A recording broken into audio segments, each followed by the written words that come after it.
Don Ramón Teja, el doctor Teja, es una persona importante en el mundo de la enseñanza, en el mundo de la polemología, que son las polémicas que él no busca, pero que tiene la sociedad y que hacen que haya una extroversión de las universidades. Él es un doctor y un catedrático de la Universidad de Cantabria, como he sabido, pero participa en la vida social, eso que tanto se dice, él lo practica, no dice que no, y acude a los foros que son necesarios para dar su documentada opinión. Documentada porque ahora vive en Santander infeliz, hoy estaba por el Sardinero. Hablamos en el Hotel Real, en la víspera del viaje del Papa, del que vamos a tratar, porque tiene por dos caminos una especialización que le faculta para dar opiniones sólidas en torno a la significación de los viajes del Papa y otros.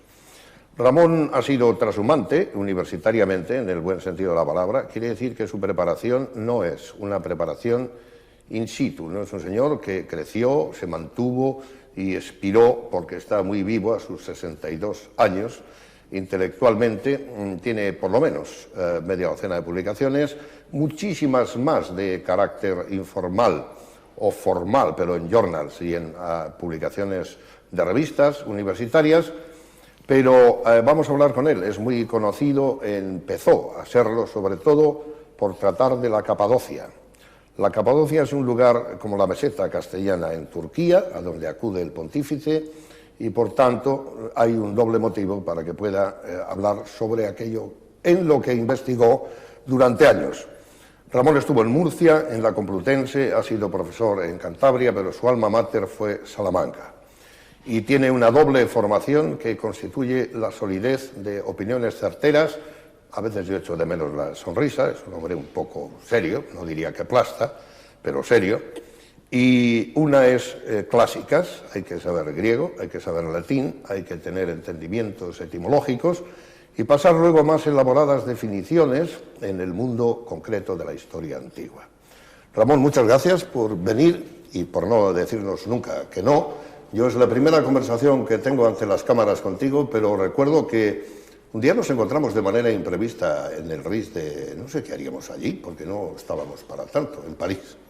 Sí, nos encontramos un día por la calle en París. Es cierto.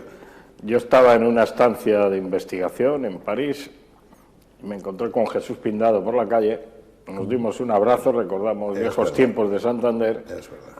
Y me invitaste a desayunar contigo en el Hotel Ritz al día siguiente. Tú has justificado tu presencia y mi invitación, pero no es que yo fuese pudiente ni que estuviera celebrando algo. Estaba de paso a Santander en un viaje de Estados Unidos. Vamos ya con esto que es simpático en la entrada. Tú has viajado mucho por los campus de España para prepararte.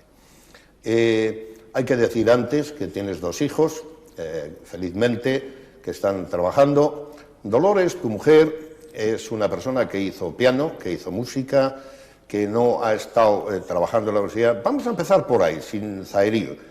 El precio del éxito de un hombre, además de su indudable mérito y talento, como es el tuyo, ¿no tiene un poco la exagerada dedicación que tienen todavía las mujeres, supongo que en su momento, entre ellas la tuya, a la familia y a los hijos? Bueno, eso ahora se ve poco, antes era más frecuente. Y desde luego, para llevar una vida dedicada plenamente a la investigación, viajando, moviéndose mucho de universidades, centros de investigación en España, en el extranjero, es muy importante el tener una mujer que te está cubriendo las espaldas y que te está apoyando y que comparte, digamos, tu trabajo y tus inquietudes. Pero si le pidieras hoy, y vamos a empezar por esta vía simpática para ir profundizando, yo sé que esto no te lo esperabas, si le pidieras hoy que te toque una pieza musical, lo haría muy complacida, diría: Ramón, que te toque tu prima. Pues... igual se pone. Bueno, ahora no, porque el piano ya no lo tenemos. Le has vendido. Antes tenía piano en casa, pero ahora ya no tenemos piano, de manera que era un poco más difícil. Pero sí, cuando oímos música ella me aclara muchos conceptos, porque yo no soy un experto en música. La música nunca ha sido muy fuerte, porque entre otras cosas tengo un pésimo oído. Naciste en Sueça, vamos a hablar de tu formación, estudiaste en los Escolapios. Hay una página que prefieres saltar un poco y que, sin embargo, cuando se te pone la abordas, como no. Después de los Escolapios estás nada menos que en los Legionarios de Cristo Rey, uno de cuyos líderes ha tenido el castigo por pedófilo del Papa. Ahí no vamos a ir porque no nos toca a nosotros, aunque podríamos hablar de ese asunto incluso monotemáticamente, no es eso. Sencillamente, eso dejó una marca en ti, porque Escolapios, yo creo que era Ontaneda, esa estancia en el colegio, vamos a ir en orden, y luego vuelves a los Escolapios. ¿Hay alguna marca, sobre todo, no lo sé, que ayudara a que luego eligieses estudios relacionados con la Iglesia, con la historia y sobre todo con clásicas? Sí, sobre todo con clásicas. Desde luego la infancia es lo que más marca la vida. Cuando somos jóvenes, niños, somos como una bola de masilla que te van moldeando poco a poco, ¿no? Y eso no se puede evitar. Y el hecho de haber estado en un seminario de estos en que se daba mucha importancia a ciertos estudios como el latín y el griego, pues me facilitó el que yo me inclinase en la vida civil, en la Universidad de Salamanca, por este tipo de estudios. Y otros aspectos de la vida también te han marcado. Hombre, no voy a decir que has sido primer decano fundador gracias a eso en absoluto, pero tienes razón, aunque sea un poco freudiano. Perdóname, porque me acusan y tienes razón de cortar a quienes pregunto, pero es que esto es apasionante. El hecho de haber sido ocasionalmente estudiante en los Legionarios de Cristo Rey, ¿crees, y sigo freudiano para dejarlo enseguida, crees que te ha condicionado para ser luego algo, lo que se llamaba antes progre, en el buen sentido? No, yo creo porque allí hay que ser no, rebelde. Porque era una formación muy tradicional, muy conservadora, muy rígida. Por eso quizá digo un poco por reacción. Eso es, quizá por reacción. O sea, que admites la De posibilidad... todas maneras, no sé si yo soy progre. Quizá cuando yo vine a Santander de decano, era un catedrático joven, formado fuera en otros ambientes. Yo había vivido la Revolución de Mayo del 68, había estado en Alemania 2 años, en una época en que salir de España era casi imposible. Conocí, por ejemplo, en Alemania, en la universidad, dando mítines al que después ha sido canciller de Alemania, Gerhard Schröder, que era el líder de los Jusos, los jóvenes socialistas de orientación maoísta en aquella época en Alemania, que para nosotros era un contraste con lo que habíamos vivido aquí en la España de los últimos años del régimen de Franco. Lo que yo sí puedo decir que a mí me ha marcado mucho, me ha influido mucho desde mi vida personal y pues mi vida como investigador, el haber salido muy pronto al extranjero, el haber tenido otras perspectivas, haber convivido con otras personas, con otras culturas y haber roto, por circunstancias de la vida, la cerrazón y la pobreza intelectual y otros aspectos que se vivía en la España de los años 70, que es la que a mí me tocó vivir recién licenciado y recién doctorado. Alguien es un poco culpable para bien de eso. Yo creo que tu maestro, entre los muchos que has tenido, fue el señor Blázquez, un importante catedrático de Madrid, corrígeme si no es así. Él no es una persona que propició vuestras salidas al exterior, y creo haberte oído en alguna otra ocasión. Sí, yo tuve la fortuna que yo terminé la carrera de licenciatura en un momento, en el año 68, en que se creó en España, en la Universidad Española, una figura que era la de ayudante de cátedra, que permitía prácticamente dedicarse con un sueldo aceptable para entonces, me parece que eran 12.000 pesetas brutas al mes, dedicarte a la investigación, hacer una tesis doctoral dentro de la universidad. Y coincidí con, que fue mi maestro, primero en Salamanca y después en Madrid, el profesor Blázquez, José María Blázquez, que él se había formado también en el extranjero, en Alemania, estaba casado, sigue casado con una alemana, porque viven los dos, y fue a mí y a otros compañeros de mi generación el que nos estimuló a salir a formarnos en el extranjero. Pero si te hago una pregunta muy genérica para que la pongas con un poco de viveza en lo posible, estuviste en Murcia, estuviste en la Complutense, has pasado por Italia, has pasado por Alemania, has ido y vuelto a Salamanca y finalmente a Santander. Vete diciendo con una pinceladita qué te ha dado y los años, la experiencia de cada uno de esos lugares. Bueno, Salamanca me marcó a mí mucho. Pues yo fui de joven, estudiante, me entusiasmó Salamanca, es una ciudad de la que sigo enamorado. ¿Verdad? Volví allí después de profesor, allí nació el mayor de mis hijos y vuelvo siempre con un que es informático, placer y ilusión. Y Y Salamanca, el ambiente universitario de Salamanca en aquella época, que era muy vivo, hoy día está tan amortiguado y tan mortecino, digamos, como el de Santander o cualquier otra universidad. Salamanca ya no es lo que era en aquellos tiempos. El estar 3 años en Madrid después de licenciado, haciendo la tesis doctoral, pues me abrió las perspectivas de lo que era Madrid, la gran capital, contacto con un mundo mucho más amplio, mucho más rico. Y después, a continuación, mi estancia en Alemania. Fueron momentos claves que me fueron abriendo progresivamente perspectivas desde el punto de vista vital y desde el punto de vista científico. Voy a ser más concreto quizá. Bueno, no has dicho Murcia. Bueno, lo de Murcia fue casi un paréntesis. Yo saqué la primera cátedra en Murcia y estuve apenas 5 o 6 meses en Murcia, porque en ese momento se creó la Facultad de Filosofía y Letras de Salamanca y me solicitaron que viniese aquí. Y fue casi una época de paso en Murcia que me marcó muy poco. Una cosa, Ramón, que te gustará oír, porque es verdad, es que tu contribución en la tesis donde se habla de Capadocia, del cristianismo, de ese lugar en Turquía, fue celebrada en los circuitos de historia como original. Primero, en parte, porque incluía la economía. Y después, una vez más, corrígeme si me equivoco, sobre todo porque utilizabas la patrística, a los padres de la Iglesia, como fuente para explicar la vida sociopolítica de aquella época. ¿Por qué no? Yo creo que es interesante que se sepa, una parte de estas entrevistas es biográfica. ¿Por qué no dices en qué consistió la tesis y esta contribución que se celebró, ciertamente, eso lo sé, por la originalidad metodológica? Bien, la tesis mía me marcó en cuanto que me abrió unos caminos en el mundo científico internacional y europeo, por su originalidad y por la novedad de los planteamientos científicos. Es decir, yo hice una tesis sobre la historia económica y social de una región de Turquía, entonces muy poco conocida, hoy día muy famosa y un gran destino turístico, la Capadocia, la parte central de Turquía, famosa entre otras cosas porque tiene cientos de iglesias rupestres con pinturas bizantinas de una gran belleza. Y aprovechando que en la segunda mitad del siglo IV allí hubo una serie de escritores cristianos, lo que llamamos los Santos Padres, San Basilio, San Gregorio de Nacianzo, San Gregorio de Nisa, etcétera, que coincidieron en un espacio de tiempo muy corto y que dejaron una amplísima producción escrita en forma de sermones, homilías, cartas.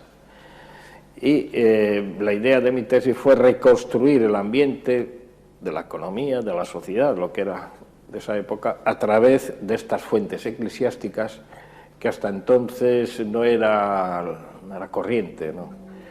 Utilizarlas como fuente para la historia económica y social. Es riquísima fuente, por otro lado. Eso, bueno, digamos que fue un acierto que a veces vienen por casualidad, ¿no? Yo cuando me embarqué en este tema, formación, no pensaba que hubiera tenido ese éxito, sí. Pero recién publicada, recuerdo que un catedrático muy famoso, que acaba de jubilarse ahora, de la Universidad Alemana de Heidelberg, Gesa Alfeldi, publicó un libro que se ha publicado, traducido a todos los idiomas, una historia social del Imperio Romano. Y en la introducción decía, en los últimos 10 años se han publicado 10 obras fundamentales. Y entre ellas citaba mi libro, que era el único en español. Además, he de decir que este libro, que fue mi tesis doctoral y que se publicó después en la Universidad de Salamanca, fue la primera tesis doctoral que se hizo en España sobre historia que no fuese de tema español. Hasta ahora, hasta entonces y ahora, en su gran mayoría, la mayoría de los historiadores españoles se dedican a temas hispanos o regionales o locales. Yo lo que hice es abrir el campo de mis investigaciones a un campo que hasta entonces era casi exclusivo de alemanes, americanos, ingleses, franceses, y me introduje, digamos, en un circuito de investigación de ámbito internacional, que es lo que me abrió muchas perspectivas y lo que me ha mantenido hasta ahora, aunque después mis investigaciones han cambiado bastante la orientación. Yo, Ramón, garantizo a nuestros telespectadores que esto no va a ser una especie de disertación, pero hacía falta saber algo más que Ramón Teja, es un ex consejero del gobierno de Cantabria, que enseña en la universidad. Había que ver un poco los perfiles del esfuerzo en los distintos campus, tu paso por el extranjero, es decir, centrar primero el personaje. Pero tenemos que hablar de las cosas de hoy. Hablaremos de historia antigua, pero de lo que pasa ahora. El Papa y 16.000 personas cuidando por su vida, yo creo que eso tiene un costo monstruoso. Creo que tantos como Bush cuando ha ido a Turquía.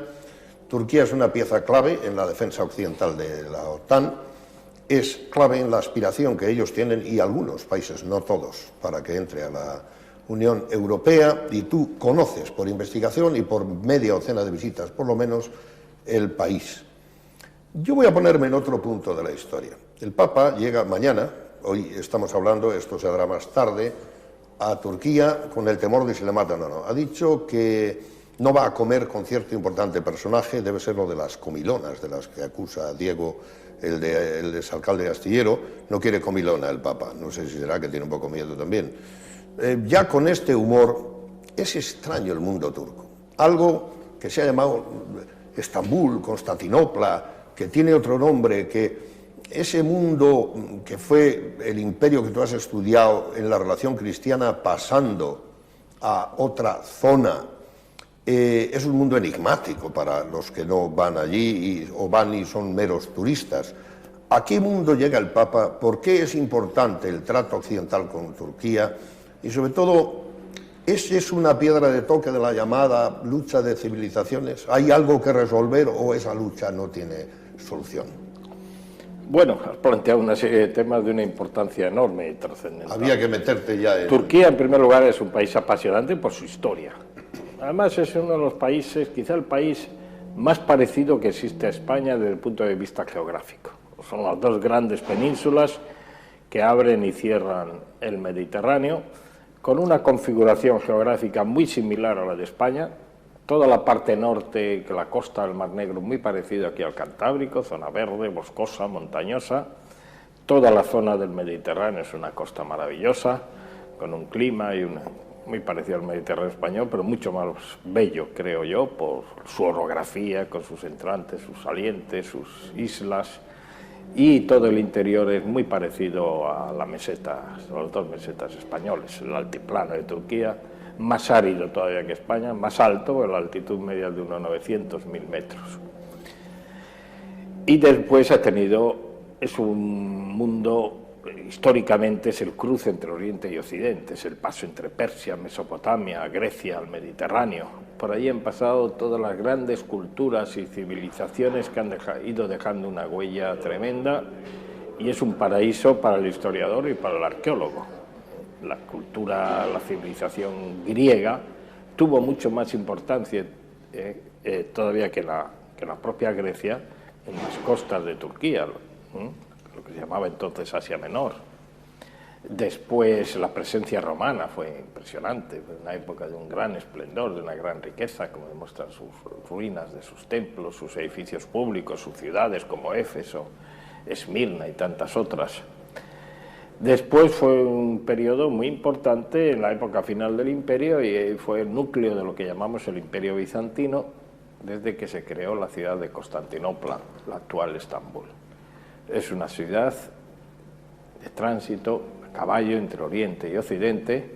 Quien haya conocido Estambul no puede quedar menos que entusiasmado por su vida, por su vitalidad, por la belleza incluso de su arquitectura, tanto musulmana como la anterior, y ha pasado por todas las grandes vicisitudes que ha pasado el Mediterráneo. Después de haber sido griega, haber sido romana, haber sido bizantina, después se convierte en el núcleo central de lo que es el Imperio Otomano, una vez que los turcos fueron ocupados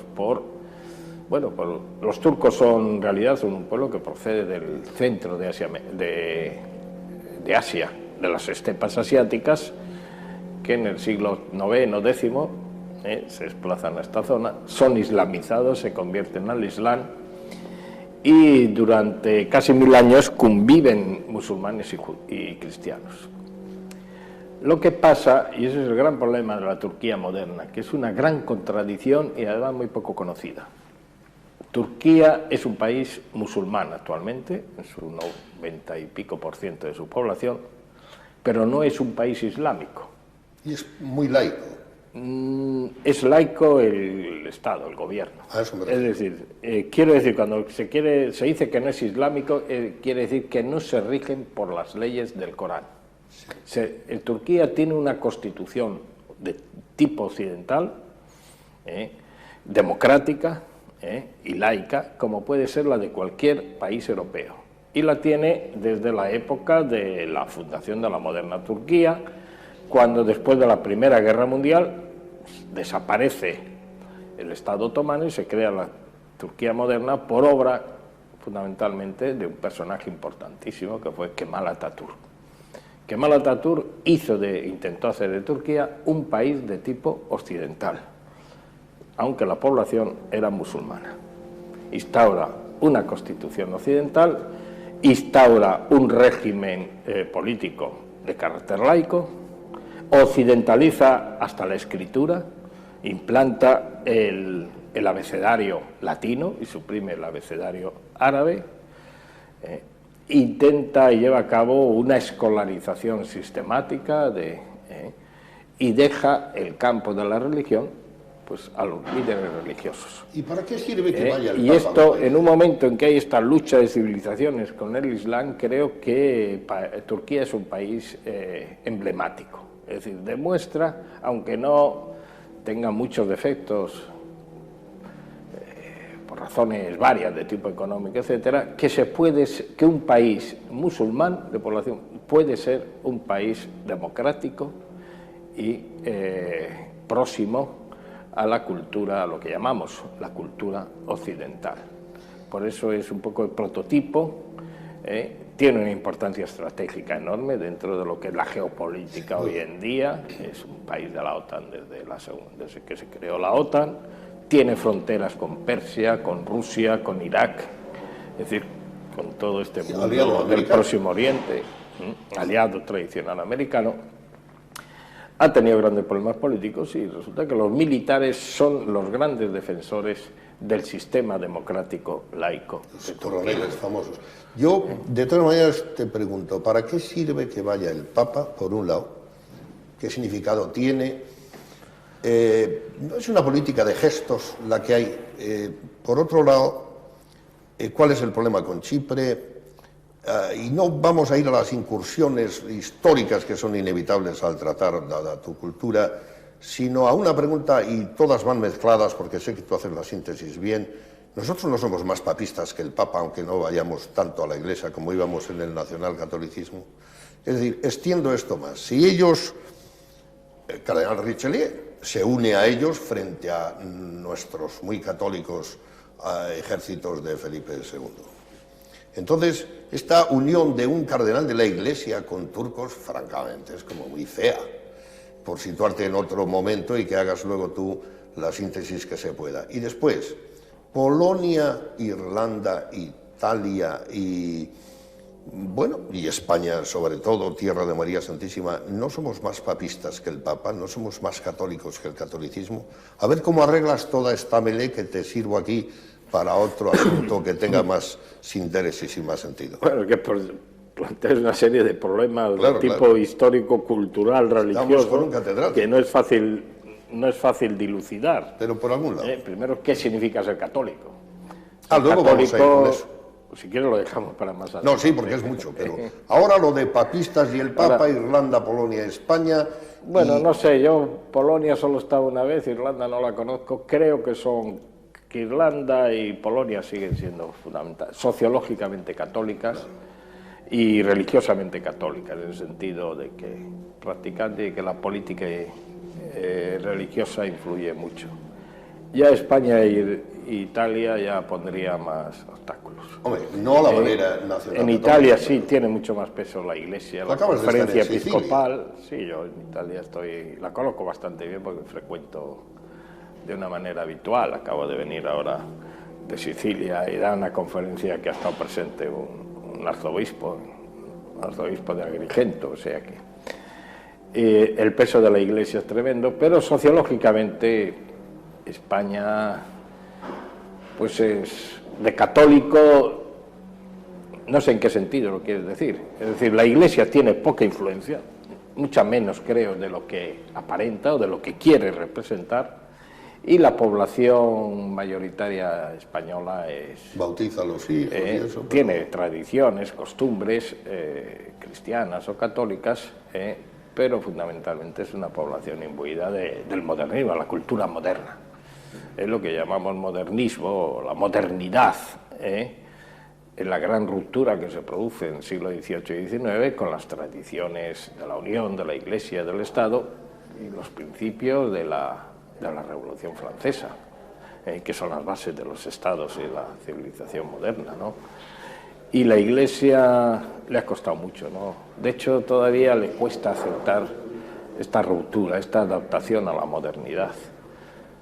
Ten en cuenta que hasta 1964, me parece que fue el Concilio Vaticano II, la Iglesia no aceptó la libertad religiosa. Hoy día nos parece a los españoles que es algo normal, que cada uno pueda practicar la religión que le parezca o no practicar ninguna.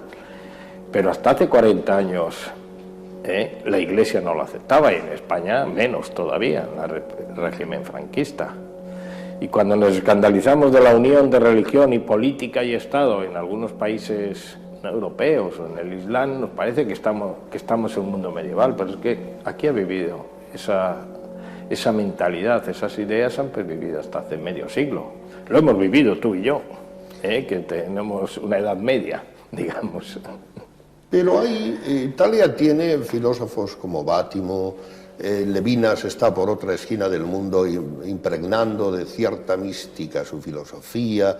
Es decir, la Europa que pasa a la filosofía de la sospecha y que pasa al giro lingüístico y que llega a ser no ya moderna, porque ahora es muy posmoderna y lucha contra los grandes narrativos, entre ellos los de la Biblia, pues hombre, no sé si ahora estaremos tan atrás que nosotros no seamos nada posmodernos. Realmente, Ramón, ¿no crees que todo lo que se ve como negativo a veces no lo es? Por ejemplo, hoy día constituye una burla el peligro judeo-masónico que decía Franco. Me gustaría que te refieras a eso. ¿Qué son los masones? ¿Qué es el sionismo? Etcétera. Y también si, afuera de la exageración de nuestro europeísmo, no se van a quedar en algunas cosas más razonablemente tradicionales, entendiendo esta palabra entre comillas, que nosotros mismos los europeos. Bueno, lo judeo-masónico, lo tradicional. La verdad es que España es un país que ha dado unos cambios tremendos en los últimos 40 años. Desde el punto de vista social está mucho más avanzado que otros países europeos, con más tradición democrática y donde, digamos, la modernidad se impuso mucho antes que en España. Y en muchos sentidos somos una envidia, un modelo para países europeos. Y se está buscando el modelo español como algo enormemente avanzado. Incluso, qué sé yo, he visto que el Consejo Europeo, es decir, la ley contra la violencia de género es pionera en España y otras muchas leyes. Quizá porque la clase política española se ha renovado muchísimo. No hay el peso de la tradición, el anclaje tradicional que tiene la clase política, por ejemplo, en Francia, en Italia o Alemania, que los mismos políticos se perpetúan en el poder durante 2 generaciones. En España un político que lleva 10, 15 años en el poder ya está quemado y es reemplazado, y de hecho no hay más que mirar la edad media de los parlamentarios españoles comparados con los franceses o los italianos. Quizá la edad media de los franceses e italianos es 30 años superior a la de los españoles. Y todo lo relacionado con la transición ha hecho posible que los cambios sociales y de mentalidad en España se desarrollen con mucha más rapidez. Esto unido al enorme desarrollo económico que estamos viviendo en España y que no nos damos cuenta, solo que cuando lo miramos desde fuera. Somos la envidia de todos los países europeos en cuanto a desarrollo económico. España, cuando yo iba a Italia, estaba a la mitad de renta per cápita. Este año ha igualado a Italia en renta per cápita y dentro de unos 2 años puede igualar a Francia y a Alemania. Lo que pasa es que con el desarrollo económico ocurre lo que ocurre cuando uno crece, que uno no se da cuenta de que está creciendo y los que le ven cada cierto tiempo y dicen, pues, ¿cuánto ha crecido? Comparto contigo esa idea de la envidia, que además es una envidia en muchos casos sana, porque había como un deseo ya de que España entrara en el club al que pertenece del mundo occidental, pero un poco punteramente, con rémoras francesas que es mejor no mencionar ahora. Pero entre el año 82 y el año 84 tú eres consejero de Cultura del gobierno cántabro, ayudas ideológica y culturalmente a ponerlo en marcha, porque es la etapa de José Antonio Rodríguez y es la primera, y es tu experiencia política. Ahora viene la pregunta, esa falta de profesionalizarse en exceso, que en algunos casos tiene notables excepciones negativas, los políticos españoles, que se agarran al pesebre de la política, esto también hay casos que son descaradamente claros, y no vamos a apuntar con el dedo. Estoy también de acuerdo contigo en que no podía ser de otra manera si se respeta el espíritu del año 78, es decir, mal se podía tener tradiciones tan enfrentadas. Por consiguiente, eso ayuda. Aquella Constitución de Concordia ayuda a lo que tú determinas como algo digno de envidia. Ahora, no se está poniendo en peligro. Yo no quiero apelar a algún posible instinto residual conservador que tú tengas, pero ciertamente el forcejeo centro-periferia cuasi permanente, el hostigamiento que se dice, que me parece que tú en algún grado niegas, no sé si lo he leído en El País, a la propia Iglesia, o la exageración laica de la sociedad que tan mal resultado dio en la República. Hay algunas otras cosas, y obviamente yo no estoy ahora implicando un ataque al presidente Zapatero, que otros hacen, sino una visión de conjunto. Casi como ex consejero, como historiador, como observador de la Europa por la que has viajado, yo no tengo temor, pero ¿no crees que se forcejea en exceso? Bueno, la vida política española actualmente está viviendo un momento de unos enfrentamientos, de unos enconamientos tremendos, y que yo creo que no obedecen ni a la realidad socioeconómica del país, sino que vienen promovidos fundamentalmente por intereses de partidos políticos. Ni al pacto constitucional. La gente vive un poco al margen de estos duros enfrentamientos. Y se está haciendo, digamos, desde campaña, desde ciertos medios de prensa, ciertos medios de difusión, etcétera, se está intentando de enfrentar, dividir un poco a lo que tradicionalmente se llamaban las dos Españas. Y eso no cuadra con la realidad socioeconómica del país. Es un daño de los políticos. Es un daño de los políticos y de algunos medios de comunicación. Y en cuanto a lo del laicismo, no, yo creo, y lo vivo bastante y lo comparo con otros países, es decir, la República efectivamente fue laicista y fue una ley de libertad religiosa que era antirreligiosa. En España actualmente no se ha cambiado desde la época del 78, cuando se firmaron los pactos concordato que rigen actualmente con la Santa Sede, no se ha cambiado sustancialmente la política religiosa del Estado, es decir, las relaciones Iglesia-Estado. Es más, yo tengo una opinión personal, es que especialmente los gobiernos de izquierda, los gobiernos socialistas, son los que han favorecido desde ciertos aspectos más a la Iglesia, incluso económicamente. Quizá porque la izquierda española conoce muy poco la Iglesia, tiene una gran incultura religiosa y tiene miedo al poder de la conferencia episcopal, de los obispos. Pero actualmente el gobierno actual ha hecho un nuevo convenio de financiación de la Iglesia que ha mejorado enormemente las circunstancias, o sea, las fórmulas de financiación que tenía desde la época de la UCD. En cuanto al tema, hay otro tema muy candente, que es el de la enseñanza de la religión. Te iba a preguntar. Este es un tema para tratarlo en profundidad. Tú eres presidente de la Sociedad Española de las llamadas ciencias de las religiones, que a mí creo que te he objetado alguna vez, no a ti, a la exageración científica que siempre recuerda el positivismo a la hora de las religiones, que son algo religere, depender de lo más oscuro, de lo desconocido.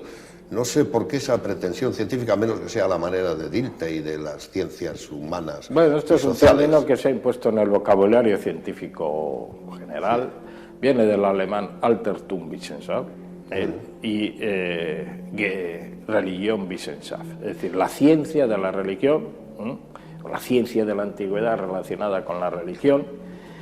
Es decir, la religión es un fenómeno social, político, aparte religioso, económico, y se puede estudiar igual que se estudia la política, o la sociología o la economía.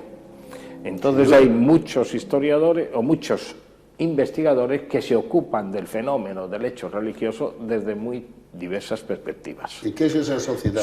Algunos somos historiadores, otros son juristas, y la sociedad esta es una sociedad de tipo académico, científico, que agrupa unos 250 investigadores, la mayoría profesores de universidad o no profesores de universidad, que tienen en su ámbito de estudios, desde diversas perspectivas, el fenómeno, el hecho religioso.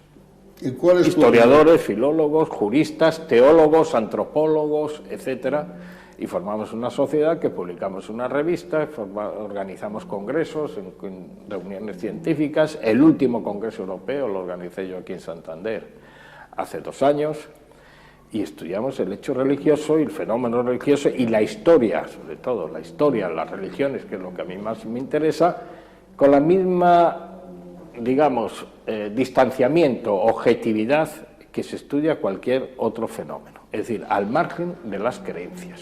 Es decir, las creencias están en el ámbito de lo privado, pero la religión sobrepasa el ámbito de lo privado para convertirse en un hecho social. ¿Cuál es tu opinión entonces, Ramón? ¿Se debe...? En cuanto a la religión, el problema que se plantea en España sobre la enseñanza de la religión en las escuelas. Eso, ¿se debe enseñar? ¿No se debe enseñar? ¿Es una opción privada que debe quedar en el mundo familiar o es una legítima aspiración que la sociedad organice la enseñanza religiosa? Bueno, yo personalmente, y con esto coincido con gente de las más variadas ideologías, incluso sacerdotes e incluso algunos obispos, que a nivel privado se lo he oído expresar, y sacerdotes, practicantes y creyentes, etcétera, o no creyentes, que la religión confesional debe permanecer en el ámbito de la familia y en este caso de la iglesia o de la mezquita o de la sinagoga. Es decir, los principios fundamentales del dogma y de la práctica religiosa. No es función de los poderes públicos enseñar la práctica, los principios de una religión. Ahora bien, sí es función del Estado y de los poderes públicos enseñar la importancia histórica, social, política, etcétera, que tienen y han tenido tanto la religión católica como las otras religiones que han existido y que existen. Es decir, lo que nosotros llamamos la ciencia de las religiones o más sencillamente la historia de las religiones. Eso se debería de incluir como una enseñanza reglada, igual que se enseña otras materias. El problema es que actualmente en España hay obstáculos de muy diversos tipos para implantar este tipo de enseñanzas y, por otro lado, tampoco se enseña correctamente la religión confesional. Pero ¿no parece un poco injusto? Y voy a apelar a un hombre que no era un beato, a Julián Marías, un hombre moderadamente de izquierdas, gran filósofo, como sabes, mejor que yo, y gran seguidor de Ortega, quizás su principal discípulo. Sí. Dice, ser español es casi sinónimo de ser católico. Y yo suelo decir esto porque molesta mucho a cierta gente y me divierte que moleste. Y lo matiza muy bien, dice, si estás 800 años luchando con el que piensa de la otra manera, en 800 años alguna configuración le da a tu carácter el asunto. 8 siglos de catolicismo a hostia limpia, vamos a decir esta barbaridad, que no lo es tanto porque es con minúscula y sin H en la televisión, pues hace que español y católico, a pesar de esto que tú señalabas bien, tengan cierta sinonimia. Esto es lo que él señala y creo que acertadamente. En ese sentido, ¿por qué, no digo desde el punto de vista de los derechos, pero por qué hay que privilegiar, si usamos este término, a otras religiones igual que a una que forma parte casi del carácter constitutivo de la cultura española?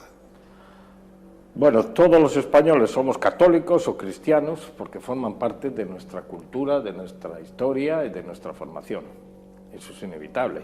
Yo lo he escrito muchas veces y de hecho la civilización occidental se identifica con toda razón con la civilización cristiana. Ahí te quería ver. Y ello ha sido una de las causas de los obstáculos que ha tenido para imponerse en en otros países ajenos, China, el Próximo Oriente, etcétera, porque lo consideraba, identificaban, y así ha sido históricamente, con una visión colonialista occidental. Y todavía lo ven así en muchos países islámicos, y en parte con razón. Es decir, todo lo que llamamos la civilización occidental es fundamentalmente cristiana, o protestante, o católica, porque el católico es una parte del cristianismo solo.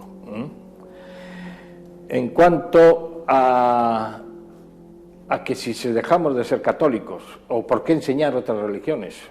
Yo tengo en mi despacho puesta ahí una frase de un gran estudioso de las religiones alemán del siglo XIX: el que solo conoce su religión no conoce ninguna. Es decir, para conocer, aunque sea la verdad, es lo mismo que nosotros no sabemos lo que es España si no conocemos los países de nuestro entorno. Yo empecé a conocer mejor España cuando empecé a salir fuera a edad muy joven, y no podemos entender ni comprender lo que es nuestra religión o la cultura que subyace detrás de nuestras tradiciones si no conocemos otras culturas y otras religiones con lo cual lo podamos comparar. De manera que el conocer otras religiones enriquece enormemente el conocimiento de la propia religión.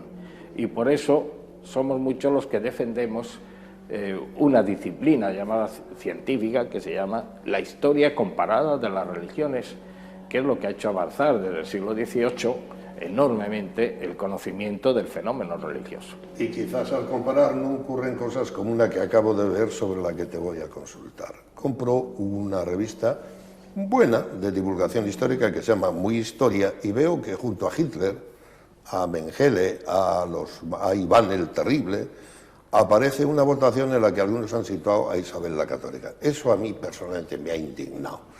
A ti veo que no te hace sonreír, aunque quizás un poco por un cierto escepticismo externo que manejas a veces, pero no me digas, querido Ramón Teja, catedrático, que no es indignante ver a una mujer que está en el corazón de la capital sajona de los Estados Unidos, enfrente de la OEA, que casi todos los estados americanos tienen un día que llama Queen Isabella, en un reconocimiento cultural que dice mucho a favor de la reina de España y de ellos, por reconocerla, y que nadie molesta ni tira con piedras, y que en una revista española en la que escribe tu colega y admirado historiador García Cortázar, aparece diciendo que practicó la limpieza étnica.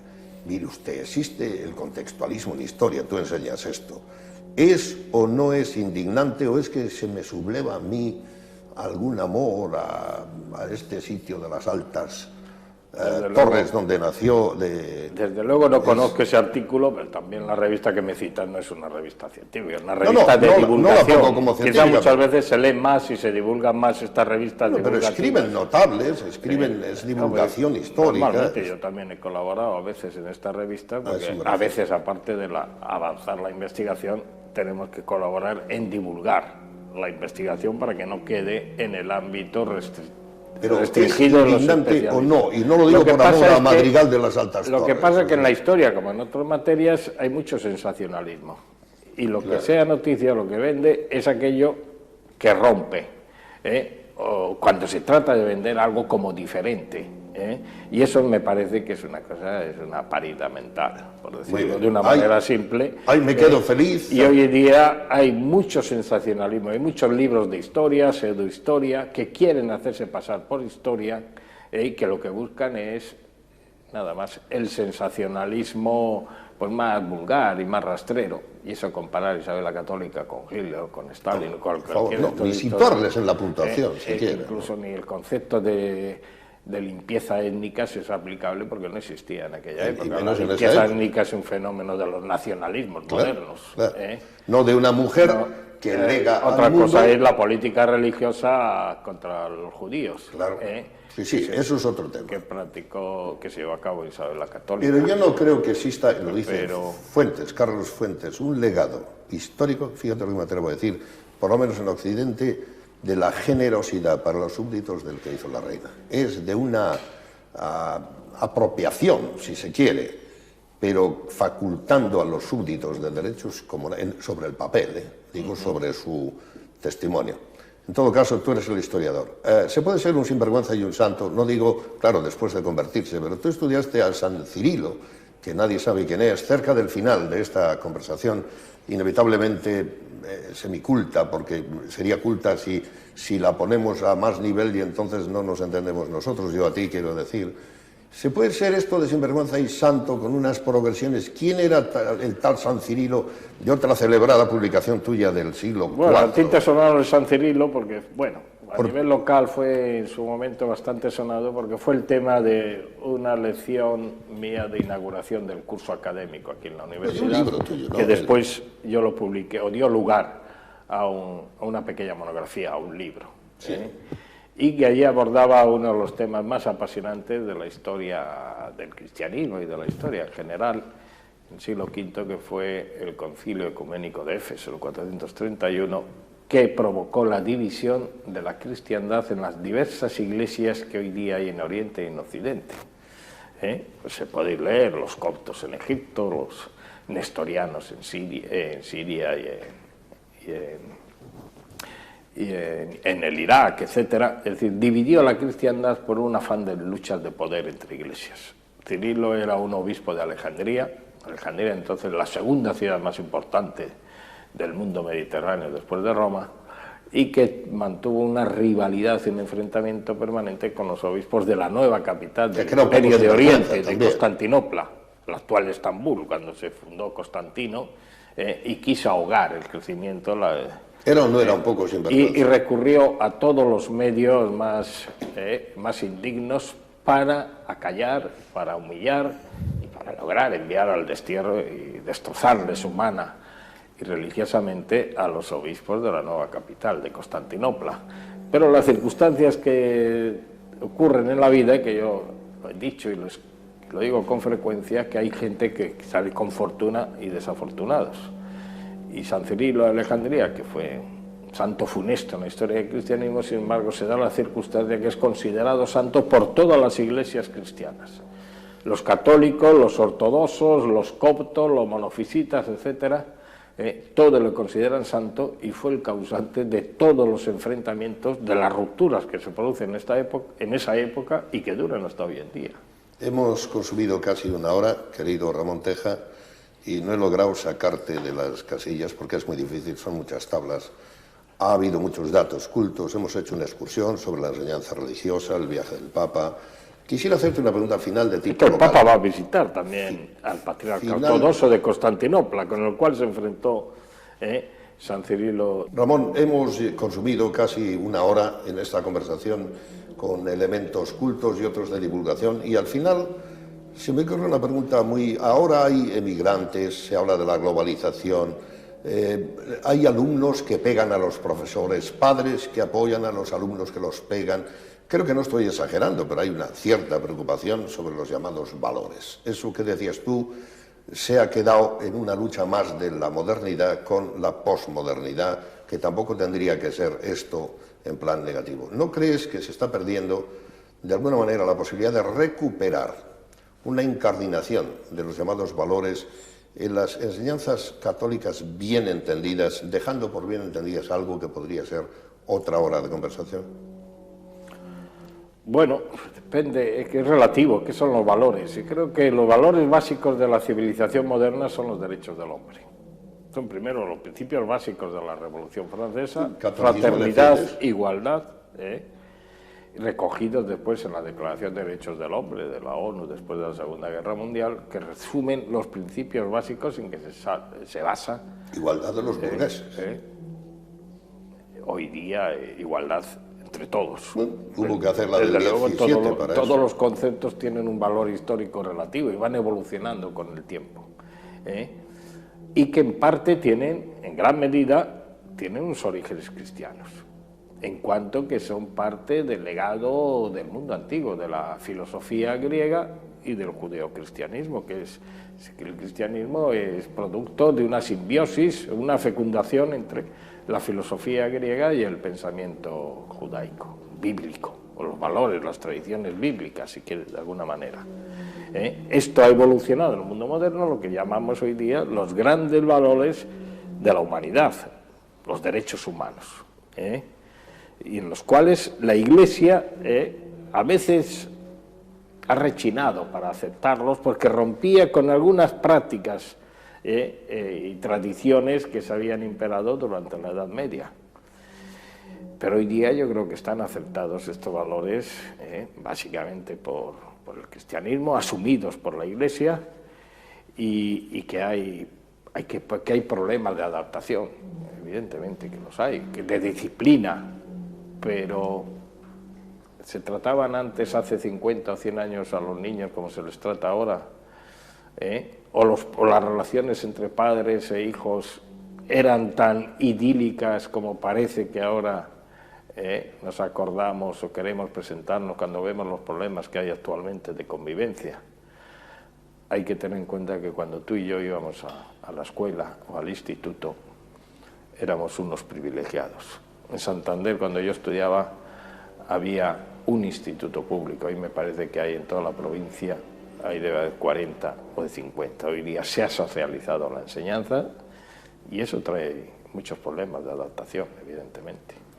Palabras sensatas con un ligero toque escéptico que adorna el entendimiento de la manera científica de tratar las cosas. Ramón, excepto cuando acude al pasado, en el que bucea para traer lecciones al presente. El doctor Teja, trashumante para bien por muchos campus en España, reconociendo siempre el privilegio aquel también de ir a Salamanca, yo me quedé junto al río Campiezo para después un salto a América y volver y encontrarle fugazmente en París para reanudar esta grata conversación que requeriría otras horas. Estudió, fue consejero eficaz en un momento de una ideologización centrada en el centrismo, valga la redundancia, con José Antonio Rodríguez al frente en aquel gobierno de la UCD de la primera autonomía de Cantabria. Ha sido muy agradable hablar con él y podríamos haber seguido hablando de Italia, pero fundamentalmente dejó el mensaje grecolatino, el mensaje incluso del papado subyacente en ese entendimiento del cristianismo, sin rehuir asuntos católicos que prefirió tratar un poco por elevación, porque no quisimos entrar en el detalle, si no hubiera entrado, como tampoco ha rehuido las preguntas personales.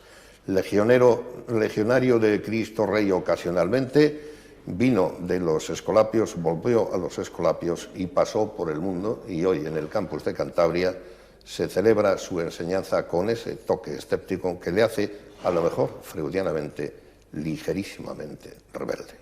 Espero que me perdone lo de ligerísimamente rebelde, pero él mismo dice que han pasado los tiempos en ese abrazo hermenéutico que hace del pasado con el presente. Gracias, Ramón.